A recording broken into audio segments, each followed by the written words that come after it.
Bom dia, irmãos!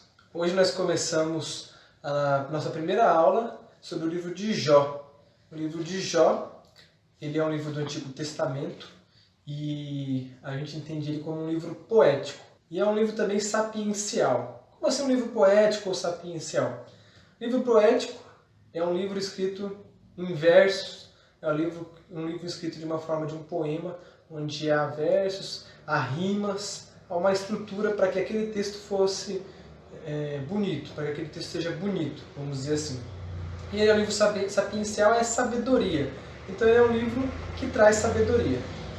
Jó, apesar de talvez a gente considerar apenas como um livro histórico, de fato ele não é um livro histórico, mas é um livro em que há uma sabedoria escrita, em que há uma forma de pensar escrita ali. Assim como é também Salmos, Provérbios e Eclesiastes. A gente vai ver, se a gente olhar o Antigo Testamento e esses livros de sabedoria, né, que são Salmos, Provérbios, Eclesiastes, inclusive Jó, mas a gente vai ver que em Provérbios, por exemplo, a gente tem essa ideia de que o homem que é temente a Deus, o homem que segue os caminhos de Deus, ele vai ser abençoado. E a gente tem a ideia de que o perverso vai ser castigado por Deus. Jó, o livro de Jó vem e mostra que as coisas talvez não sejam tão simples. Então a gente vai ver no decorrer dessas lições que o livro de Jó, ele traz o problema da teodiceia. O que é teodiceia?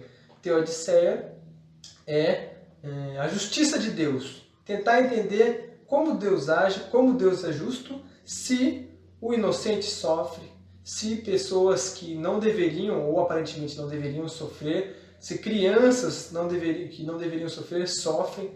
Por que Deus permite? Por que Deus age assim? E por que essas coisas acontecem? Obviamente, o livro de Jó, infelizmente, faz mais perguntas do que traz respostas.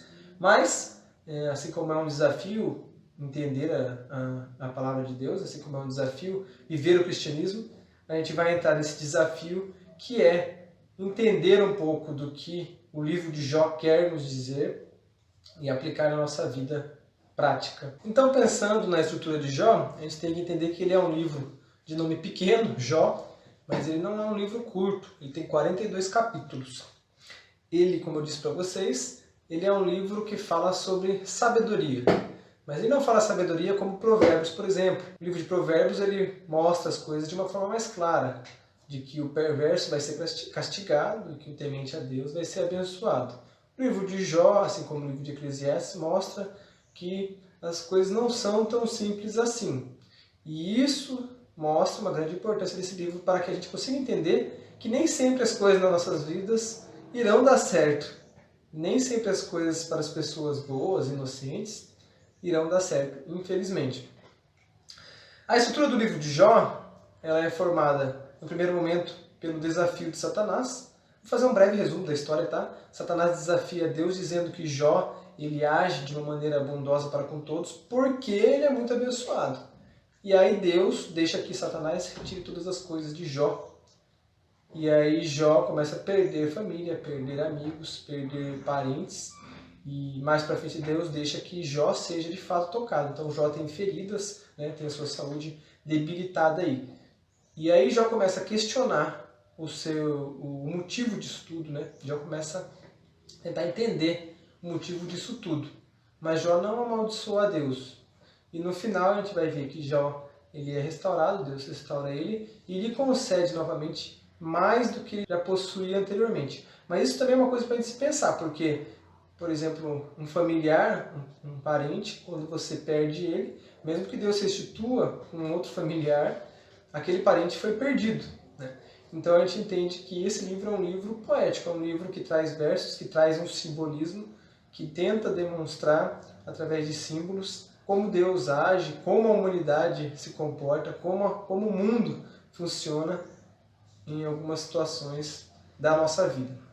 Então, tem o desafio de Satanás no primeiro momento, depois Jó se lamenta, ele amaldiçoa o dia que nasceu, porque está sofrendo ali já algumas ações provocadas por Satanás. Depois, há 3 ciclos de diálogo. Jó tem 3 amigos, eu vou ver o nome deles aqui. Elifaz, Bildade e Zofar. Esses três amigos, no decorrer do livro de Jó, eles vão falar que Jó está naquela situação porque Jó cometeu algum pecado, cometeu algum erro, né? E por isso Jó está passando por aquilo dali. Então, 3 ciclos de diálogo. Ele fala que Jó está sofrendo aquilo por causa de alguma coisa que ele cometeu e Jó se justifica. Depois Bildade também vai lá e critica Jó, aí Jó se justifica. Depois Zofar vai lá, critica Jó e aí Jó se justifica. Isso se repete 3 vezes. Depois desses 3 ciclos, tem um texto que o autor da revista chama de A Verdadeira Sabedoria. Está lá no capítulo 28, em que o autor ele faz uma exaltação à sabedoria, ele fala sobre a sabedoria. E no decorrer das lições a gente vai ver esses capítulos, né, mais detalhadamente. Depois tem 3 monólogos. Monólogo é quando Jó fala consigo mesmo, né? Quando Jó ele pensa, ele reflete sobre a sua própria vida. Então tem 3 monólogos e discursos feitos por Jó mesmo. Depois tem a confissão de Jó, onde Jó se declara humilde, né? Onde Jó fala que ele não é ninguém. E por último, a sentença do Senhor, em que o Senhor restaura ali a vida de Jó. Pensando ainda no livro de Jó, a gente pode interpretar e dizer que Jó é um livro de perguntas. Talvez não seja um livro de respostas, ou de todas as respostas, mas é um livro de perguntas. Então, a primeira pergunta que o autor da revista deixou aqui em evidência é a pergunta de Satanás ao Senhor. Está lá no verso 9 e 10 do primeiro capítulo de Jó. Diz assim o texto, vou ler o 8 também. Aí o Senhor disse, você notou o meu servo Jó? No mundo inteiro não há ninguém tão bom e honesto como ele. Ele me teme e procura não fazer nada que seja errado. Satanás respondeu, será que não é por interesse próprio que Jó te teme? Tu não deixas que nenhum mal aconteça a ele, à sua família e a tudo que ele tem. Abençoas tudo que Jó faz, e no país inteiro ele é o homem que tem mais cabeças de gado. Mas se tirares tudo o que é dele, verás que ele te amaldiçoará sem nenhum respeito. A primeira pergunta é Satanás que faz ao Senhor. Ele diz assim, será que não é por interesse próprio que Jó te teme?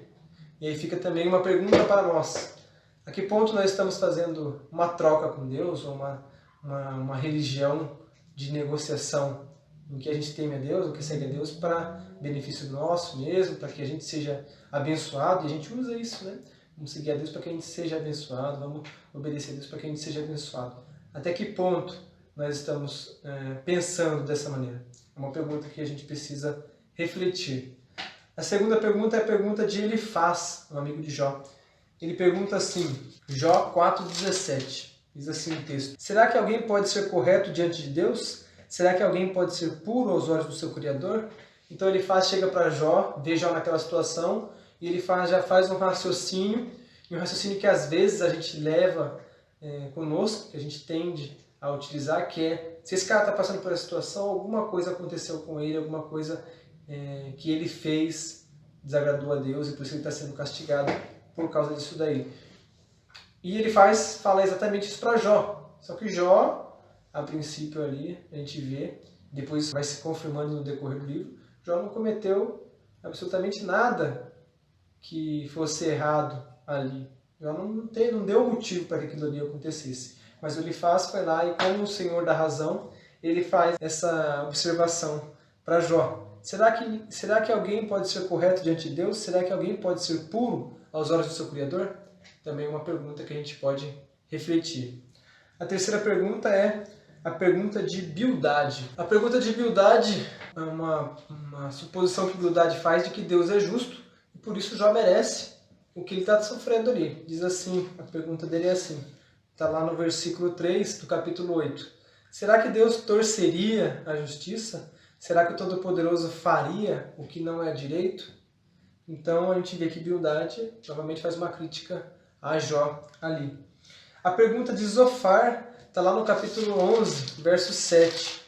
Diz assim o texto. Você pensa que pode descobrir os segredos de Deus e conhecer completamente o Todo-Poderoso? Então Zofar faz essa pergunta. Você acha que você pode conhecer o que Deus está pensando? Ou o que é o plano de Deus? Qual é o plano de Deus? Você acha que você pode fazer isso?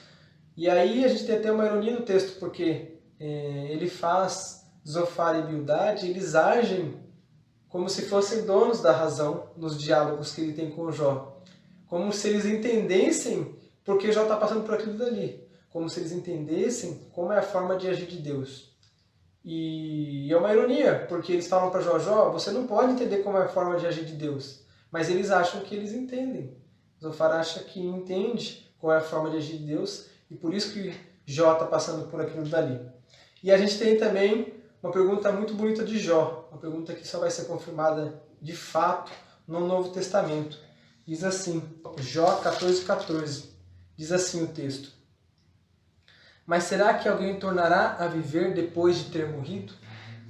Então a gente vê a desesperança de Jó por aquele momento que ele está vivendo, por aquelas desgraças que estão passando pela sua vida, perdeu familiares, perdeu sua saúde, a sua esposa quer que ele abandone sua fé, né? Quer que ele amaldiçoe a Deus. E aí Jó tem uma esperança, um fundo de esperança, ou pelo menos quer ter uma esperança. Então ele pergunta, será que alguém tornará a viver depois de ter morrido? E aí hoje nós, com o Novo Testamento, com a vida de Jesus, que morreu na cruz por nós, a gente tem essa fé, né? A gente acredita, né? A gente tem essa esperança de que Jesus é o nosso Salvador e que depois que a gente morrer, né? Após ter morrido, a gente tem uma vida com Ele. A gente terá uma vida eterna com Jesus, com o Criador, com Deus Pai, Deus Filho e Deus Espírito Santo. E Jó, eles ainda não tinham essa certeza. Talvez tivessem indícios ali, talvez houvesse essa ideia, mas a certeza mesmo, essa fé de que isso iria acontecer, só vai vir com a confirmação do Novo Testamento. Então a gente tem aqui algumas doutrinas, algumas situações teológicas, né, de estudo mesmo desse ser divino, né, de Deus, e a gente tem esse relacionamento da humanidade com Deus, da humanidade com o sofrimento, essa situação onde a gente tenta entender, né, onde o livro vai trazer algumas perguntas para que a gente possa refletir, vai trazer também algumas palavras de sabedoria para que a gente possa, vamos dizer assim, se alinhar, tentar se estruturar, tentar criar um pensamento e assimilar a ideia de que o sofrimento fará parte da nossa vida, de que o sofrimento talvez não tenha explicação, né? De que por mais que a gente tente explicar em uma situação ou outra, talvez não seja algo plausível, algo concreto, que a gente consiga sempre ter uma ideia lógica do que aconteceu. Lógica que eu digo é para nós, seres humanos. Então é um livro muito bacana e muito misterioso nesse sentido. Tá bom? Fiquem com Deus. Tchau, tchau. E a próxima aula a gente vai entrar aqui de fato nessa estrutura da lição, nessa estrutura do livro, onde nós vamos tirar lições preciosas para a nossa vida. Até mais!